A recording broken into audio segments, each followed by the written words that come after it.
Welcome to Rick's Corner.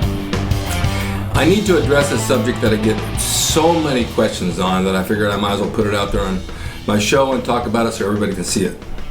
I get a lot of calls and a lot of emails from people who want to become professional wrestlers because they're bodybuilders and they're big and they're muscular and they think, okay, this is a profession where I can make some money. I show my body off and I get paid for it and I can still work out and have a good time. And the other thing they want to do is become actors. Since I'm so well built, I guess they should put me on TV and the movies because I'm a bodybuilder. Well, there's several ways to look at this. When I started bodybuilding back in the 60s, in 69 I believe, I joined Screen Actors Guild. At that time it was $300, and you can't really join Screen Actors Guild unless you have a job.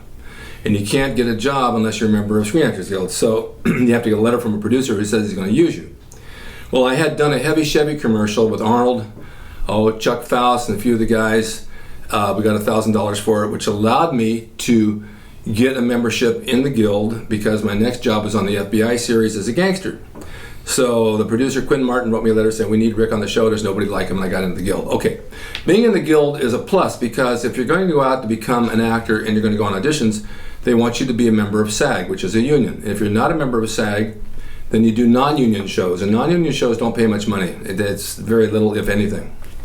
So back in those days, because I worked out at Gold's and there was a payphone on the wall which I talk about, the phone would ring and they'd say, we're looking for bodybuilders for a Flip Wilson special, or for Johnny Carson, or for a Mitzi Gaynor show, or we're doing a movie. I got a call for the movie Ben, which was the sequel to Willard with all the rats. We need a bodybuilder to play a gym instructor who gets eaten by rats, and I got the job.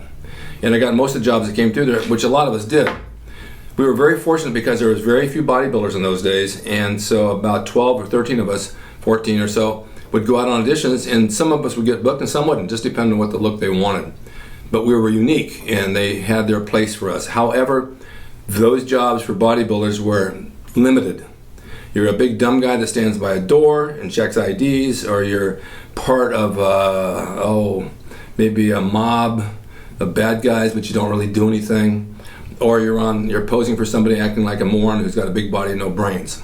That changed over the years, as you know. When Arnold did Conan and he started doing Terminator, it opened the doors for more people with good builds to get into movies. And if you watch TV shows now, or movies, you can see almost every actor is in good shape. They're all in good shape. You know, even Stallone and people like that, and then Diesel. These people all work out and their bodies are a plus. They don't show it all, but they show enough of it to know, well, that guy works out. So that's a possibility. Now, if you're going to come out to California, which a lot of people do, and I see them at the gym, they want to study acting. It's good to study with an acting group, learn how to do it. Get yourself an agent because agents will open doors for you. However, getting an agent, very hard. If you don't have any skills or you don't have any prior history of work, they're probably not going to take you. So then you have to get to know producers and directors who can possibly put you into a film. And there's a lot of networking, a lot of networking. So I would suggest for somebody who wants to do this, the only place to really do it is here in Hollywood, and it's not necessarily Hollywood, it's Los Angeles, North Hollywood, Studio City, Beverly Hills. The whole area is all prone to media. In fact, here in the valley where I live, in Sherman Oaks, most of the studios are out this way, like Universal and Columbia and Warner Brothers, and they're all out here. So that's something to think about because it's not an easy thing to do, but if you have the passion and you're good at it, don't use your body as a way to get in, but use it as a sideline. If you wear a nice pair of clothing and you look like you're well built, show it that way. Don't come in with your shirt off and flexing because they don't want to see that. Now, professional wrestling, I just got a call from a lady who wants her son to come over. He's 13. I get a lot of calls from people who want teenagers to come and train with me, and I'll take them if I feel they can work in the ring. If they look a little bit shy or they're a little bit scared, they don't want to get in there, then I tell them to go home because it's a lot of work. And for the older guys who are bodybuilders, I've had plenty come through here and train. I've had Rusev, who's now the world champion for WWE. He trained out here with me for 4 years. I have Chris Atkins, who's at WWE now, and several. Austin Morrison, who's at WWE. A lot of those guys trained with me. John Cena worked for me years ago when he first started out doing my shows for $50. Well, wrestling's very hard, and if you're a bodybuilder and this is what you want to do, it's gonna affect your training. Steve Austin comes here quite a bit. He'll even tell you that he's had numerous injuries, and he said right now to get back in ring shape, I need 5 months in the ring. The thing is that it's very physical. It's not like you think when you see on TV it looks easy. It's not easy. There's a lot of bumps, there's a lot of torn tendons, there's a lot of sprains, a lot of bruises, and it takes its toll through your workout. If you're going to go back and train the next day in the gym, you're going to say, oh my God, my training's going down a hill because I'm learning how to wrestle.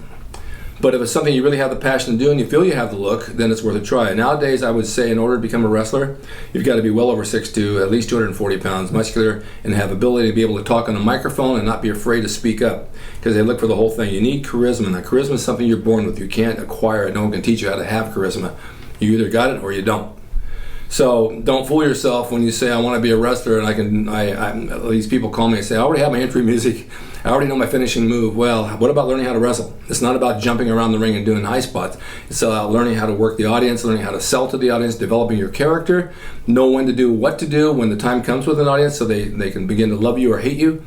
And it's storytelling. It's not doing, let's do 20 things in 10 minutes and show them what I can do like a gymnastics show. It's not like that. And so many people think it is. So this is just some advice. If this is what you want to do and you come out this way, you can always call me and I can guide you in the right direction. But if you do make it into wrestling, and if you do make it into acting, and you do okay, you can make money. There's definitely, you can make money. With acting, I worked so many years that I built up such a pension that when I took it early because I had a knee injury. I actually had quads torn. I took it early in my retirement, and now I get paid every month from all the money I made, and I have insurance for the rest of my life. So that's a big plus. Same with wrestling. I had so many years in that. There's also a little bit of a pension that went into a fund, which I can take from. So just remember, nothing comes easy. Whatever you put in, you get out. It's like bodybuilding. If you want to train hard, you'll get a body. If you don't want to train hard, you won't. If you want to be a doctor and you're going to study hard, you'll become a doctor. If you don't study hard, you won't. Whatever you put into it, you're going to get back. So I would suggest if this is what you want to do, and many of you ask me this, now many of you don't care about this at all, you don't even have to watch this, but I did put it up for those who ask me because I get so many questions about this, and no one ever tells the truth and how to do it. No one even knows where to begin. So if you do decide to train for wrestling, and if you find a school, there's a few around, not many anymore. There used to be more. Make sure it's a credible school, that the guy that's training has years in business and knows what he's talking about, because sometimes you get young kids and they're like 19 years old who jump off roofs, and that's not what you want to do. That's not the business. And as far as acting, there's other places, New York and Atlanta and that. New York's mostly stage. But for film and TV, this is the place.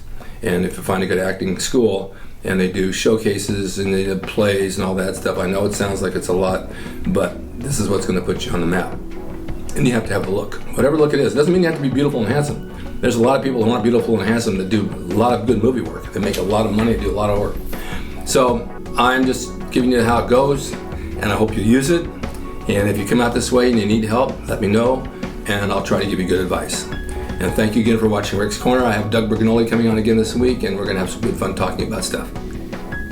Oh, don't forget, you can buy my autographed logo and have it sent to you for $75 and made out to you with my signature on it of the Gold's Gym logo, which it'll be a collector's item someday, and it's on here right now. So take a look at it, and if you want it, order it. I'll send it out to you. Bye-bye.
That's rickdrasin.com. He is the equalizer, baby. See you next time.